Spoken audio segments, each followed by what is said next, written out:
We're getting back into that nice groove. We're putting the Snuggie back on. We're sitting back on the couch. We're turning on some Star Trek TNG. Not season 1. We're going to go right with season 2, like halfway through season 2. We're going to put on a nice episode. Alexa, dim the lights. And we're just going to chill out. We're going to snuggle up. And that's what the Pokemon market feels like right now. Okay. It feels warm and comfy. It feels like we're back in a place where it should be, where profits aren't crazy. I'm only going to be able to make a couple dollars a booster box, but it feels normal. Oh, hello. I didn't see you there. Welcome back, everybody, to Cardboard Empires. I am Clay, and I'm bringing back the microphone. You just can't beat the sound quality, Today, we're going to talk about the bedroom scalpers, or the bedroom sellers that are flash selling, tanking the market, and exiting as fast as they possibly can. Probably exiting as fast as they got into the Pokemon card market. And before we get into this, I don't have any problem with the bedroom sellers. I really don't have any issue. I don't have any issue with them tanking the Pokemon card market. Obviously, I would like to make more money than less money, but this is the name of the game. This is business. This is how things work. But that is the reason why the Pokemon card market is tanking right now, specifically the later blocks in the Sword and Shield, or the later sets in the Sword and Shield block. Why the prices have been so soft, dramatically so, is because a lot of the bedroom sellers are fire sailing the stuff, running for the exit. Now, how can I be so confident that this is the case? Because a lot of the price movement that we've seen, like in Battle Styles and Chilling Reign, is fairly typical to older sets. You get the pre-release bump. Maybe some hype lives in like a week or two. If it's a particularly hot set, it might carry for 2 to 3, maybe even a month after release. And then it'll slowly start to taper off until the release of the next set, in which the previous set just bottoms out completely because people are trying to get rid of it. And that makes sense. But I know for a fact that bedroom sellers have a lot to do with this because I've been contacted by so many. And I've heard other people talk about being contacted by bedroom sellers. And I know it's a bedroom seller and not a business to business transaction like another card store, because the conversation that we have goes in an atypical manner. When a card store contacts another card store, or a business contacts another business, it's a little bit more cagey. It's a little bit more coy, a little bit more strategic. Usually, you don't find a business owner, unless they're going out of business and they're trying to liquidate their inventory because they're trying to pay for cancer treatments or something. You don't find a business owner willing to lay all of their cards out on the table, so to speak. No pun intended. It usually it's a little bit more professional. The bedroom seller will contact you and say, "Hey man, I see that you have that," and they're usually like, "Hey man, I see that you got you have that Facebook ad. You buy bulk cards, right? Yeah, I see you're buying bulk cards, right? Yeah, I got some bulk cards for you, man. And you also take trade-ins, or do you buy cash? Do you buy cash sealed product? Oh, you do? Okay, yeah, okay. I got some cash. I got some sealed product. I think it's some cash for. Yeah." It's like, "Oh, okay. How much do you have?" I got maybe like a pallet or two of Chilling Reign booster boxes, and I got maybe like 100 or 200,000 commons and uncommons. So I'll be there Monday, or I'll be there Saturday, and I'll be there when you open. So, just make sure you have the cash there. Make sure you have the $10,000 cash. I'd like $100 bills, and I'll be there when you open. And, we'll get this done. We'll get this taken care of out of the way. Yeah. Okay, buddy. So what my response to that is usually pump your brakes, slow down, because this is not about to go the way you think it's about to go. Yeah, I do advertise on Facebook, and I do say I buy bulk cards because I do buy bulk cards. And by the way, I got to show you. Hopefully this doesn't mess up the camera angle. I got to show you the new rack that I got for the bulk cards. Look at that. Isn't that a cool rack? They're all tilty and stuff. So let me put the camera back. So I do buy bulk cards, and I do advertise on Facebook, and I do buy sealed product. A lot of the, I showed in another video, I had that Zekrom Pikachu GameStop exclusive. Things come in the store and I buy them because I don't have some of the product. I won't have access to it any other way.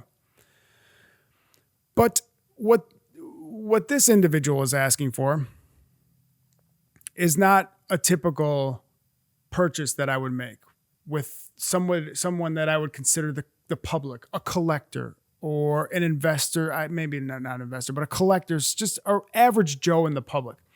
What this person is asking for is something that I would classify as a B2B transaction or a business-to-business transaction. When you're asking me to buy a pallet of booster boxes, when you're asking me to buy probably another pallet of commons and uncommons, that's a wholesale transaction. That's not a typical transaction. And I am going to be asking for wholesale prices. And when I say wholesale prices on your pallet of booster boxes, I don't mean the prices that I can get them for right now at a distributor.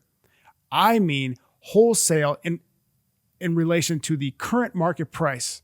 So you're probably going to have to come down another 20% off of the current market price of a Battle Styles booster box or a Chilling Reign booster box, which is like $80, $85. I'm going to be looking for, if you want me to buy a pallet of Chilling Reign booster boxes, I'm going to be wanting to get those for maybe like $60, $65 a booster box. I'm sorry, but that's what I'm going to be looking for, because I can do just as much with a Chilling Reign booster box as you can do with it. And if you want to liquidate your awful position and you want me to open an awful position and sit on it for God knows how long, tying up God knows how much capital in a product that's not moving, I'm going to do it for a price that I feel comfortable doing it at. It's probably not a price that you're going to like very much, but these are the breaks. Not to mention, the bedroom sellers with pallets of booster boxes that they're trying to liquidate to me right now. You're the reason why when Chilling Reign was on pre-release and Chilling Reign was about to come out, you're the reason why I couldn't get my allocation numbers. You got your pallet of booster boxes, so I couldn't get 2 or 3 more cases. Cry me a river, right? Cringe. Cry me a river. I don't mean to sound cold and heartless, callous, cruel, mean, but when we're talking about business transactions, sometimes the spreadsheet has to rule the day. And to be honest with you, when I throw out a number like that, when I say, okay, I'll take your pallet of booster boxes for $60 a piece, it's because I don't really want them.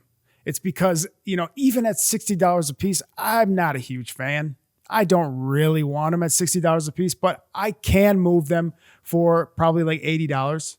So I'll take them at $60 a piece minus shipping fees or whatever taxes, whatever overhead goes into it. I can make a couple dollars of profit at $60 a piece. And that's what I'm looking for. As far as buying 100, 200,000 commons and uncommons from a wholesale transaction like that, I don't really want to do that either. Yeah, I say on Facebook that I'm buying bulk, and I do buy bulk, and I like buying bulk. But when you're talking about such a large transaction and you've picked through anything of any real value, I'm gonna be less inclined to want to do something like that. I'm gonna want to adjust the numbers a little bit. I'm grateful for everybody who comes in or sends me bulk via the mail. I'm grateful for all those transactions. I truly am. But when you're talking about somebody, the same person who wants to offload a pallet of booster boxes and a pallet of commons and uncommons for cash, sometimes we got to make considerations. Sometimes we have to change things up. I think that this is good news for the hobby in general, for Pokemon in general. We're going to see a lot of price stability moving forward. Prices probably aren't going to pop up to the moon. They're probably not going to go up forever, but they're going to be a lot more stable. Less sellers in the market means more stability. Unfortunately, I know that might not be what people want to hear, but when you have the market consolidated to less market makers, the price is going to be more stable. It might not always be the best price. Sometimes things are going to be overpriced. That's true. But there's not gonna be these wild fluctuations, these huge constant swings. And I think that's what collectors have been asking for how long? I've talked to people, I've read comments. For how long? Get the scalpers, get the bedroom sellers out of the hobby. I just want to go back to buying my boxes at this price. I want to keep growing my collection, collecting the cards that I love, and I don't want to have to deal with these scalpers. I think we're moving to a place where that's going to be a reality very soon. We're also seeing, who are the investors, who are the collectors, and who are let's call them momentum traders. Let's not call them scalpers. Let's give them a cute Wall Street term. Who are the momentum traders in Pokemon cards? Now, investors, if you fancied yourself an investor over the last 12 months, if you've been going out and telling everybody you're an investor, well, guess what? Now is the time for an investor to step up. When you can buy booster boxes for at or below, in many cases below, what I can get them for at distribution on the open market, you can buy them on the open market for that price. That's the time for an investor to invest. The downside risk is minimal. The upside potential is, let's say the upside potential is better than the downside risk. Something like a Battle Styles booster box, I'm not going to say that the upside potential is unlimited. It's not to the moon, but I would say on a booster box like Battle Styles, if you can buy it at $80, $85, the downside risk is almost nil. The upside potential, I don't like throwing out hard numbers. I don't like making like big, bold predictions, but I'm going to make a big, bold prediction, and we will revisit this prediction in 12 to 13 months to the day.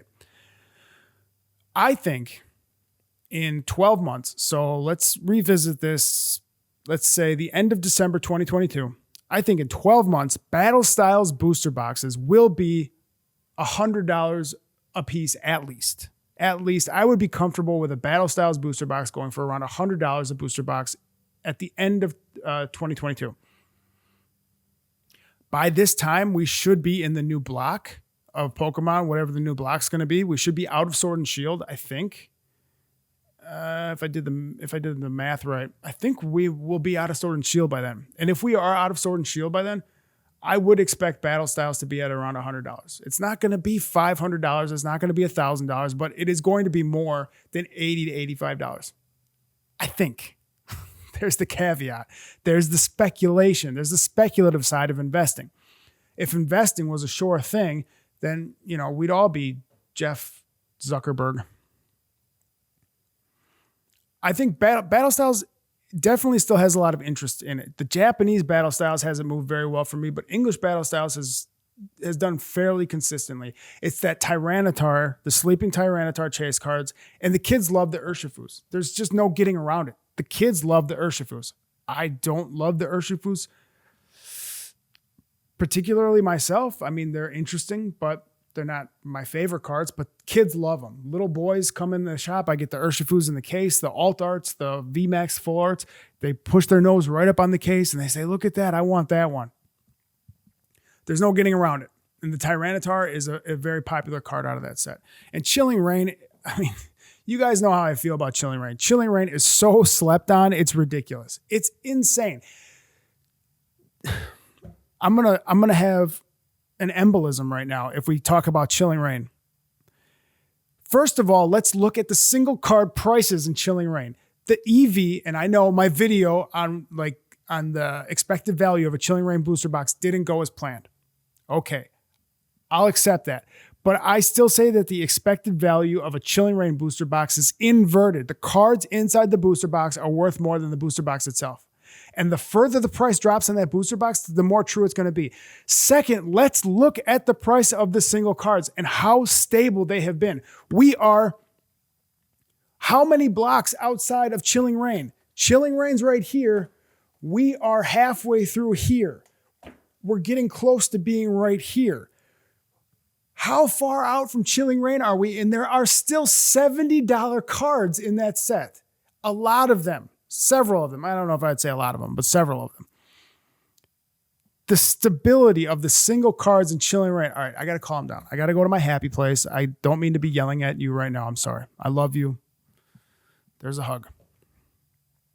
the single card price stability in Chilling Reign has been fantastic. It has been superb. That to me says that set has very, very, very strong long-term potential, coupled with the fact that set revolves around the legendary birds, very popular Pokemon, and I think it was the first set that we really saw all these crazy alt arts. Yeah. Chilling Reign was the first time we saw all these crazy alt arts. So we had the V Maxes and the Vs, and then we got like a whole charcuterie board. I don't know where that came from. We got a whole charcuterie board full of alt arts. We got the alt art of the Tyranitar and Battle Styles, and we got some Urshifu alt arts, but we got like a whole charcuterie board in Chilling Reign. $85 a booster box for Chilling Reign is a steal. It's a steal. So what's my prediction? What's my hard number for Chilling Reign 12 months from now? $120 a booster box 12 months from now. Stamp it. I put my Clay Cardboard Empires kind of guarantee on it. That might be wrong, but I think $120 12 months from now. Hopefully we can get, Chilling Reign does seem to have been printed pretty heavily. So we're going to have to work our way through the glut of product on the market. But boy, oh boy, 18 months, $120, not asking a lot. 18 months for sure. I will make a video in 18 months and I will do a price update on Chilling Reign. So I can't do math and I didn't learn my months until I was in like 5th grade. But I think that's probably somewhere around June, July. So it'd be like April, May, June. So June 2023, we're getting way outside my abilities here. In 18 months from December 2021, I'm going to do a video about the price of Chilling Reign booster boxes, and I will be shocked if they are not $120 a booster box. And that's not asking a lot. That's still $30, $20 under MSRP. That's the thing, guys. You know, when people say like, oh, there's no long-term potential, there's no investability in Modern, what you're talking about is buying a box on the open market for less than distribution prices and hoping that it will eventually get to MSRP. That doesn't sound like a big ask to me. It really doesn't. And yes, I know I am responsible for selling these products and hyping them up. And, you know, I get that part of it. I'll concede that. But it really, in a collectible product, a product that has shown 25 years, I had to look at the cheeks on the Pikachu in front of me right now. It showed 25 years of collectability, strength. The prices have held for 25 years and have become predictable price swings in the upward direction, similar to a product like Magic the Gathering. It's not a lot to ask, in my opinion, to buy a product at distribution prices and hope that in 18 months it reaches MSRP on the secondary market. Let me know how you feel. You know, the answer to this question, I think, will separate the investors from the collectors from the speculators, or like the flippers, scalpers. If you're a flipper and a scalper, you could care less what the product's going to be worth in 18 to 24 months. That time horizon is way outside of anything that you're comfortable with. You're looking at a month. You're looking at 2 months. Maybe that's even too long. You're looking at like a week. Can I buy this product for $80 and sell it for $85, $90 tomorrow? That's what a flipper scalper is looking at. That's a very narrow time horizon. But an investor, somebody who is investing in the product, is okay with looking at a time horizon of 6, 12, 18, 24, 48 months and, you know, looking at trying to project something out that long and seeing where it's going to move. The point is that there are opportunities. There is investability in the product. And when the price point gets just right, you have to be able to understand. You have to be able to take yourself outside of your feelings of a product. Like Battle Styles, you might not love it very much, but if the price point is at something that makes sense, where it's like, boy, what's the downside risk? What's the downside potential of that? Of Battle Styles, $80 for a booster box? I mean, Realistically, how much lower can it go? $60 a booster box? I don't even know if I could possibly see that in a world where inflation is going crazy all across the board.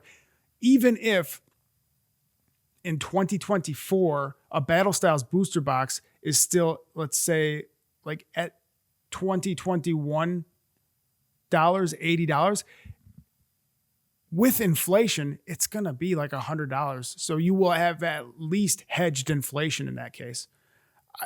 These are my true and honest opinions. Feel free to disagree with them in the comment section down below. That's enough of ranting, shucking and jiving for one day. That's enough of that. I think I've said everything that needs to be said on the bedroom sellers topic. Let me know how you feel in the comment section down below. Are you a bedroom seller? Do you want to sell me a pallet of Chilling Reign booster boxes for a penny a piece? Do you like the fact that everybody's fire sailing everything and things are getting back to, I guess, relative normality? We're getting back to a place where everything just feels normal. We're getting back into that nice groove. We're putting the Snuggie back on. We're sitting back on the couch. We're turning on some Star Trek TNG. Not season 1. We're going to go right with season 2, like halfway through season 2.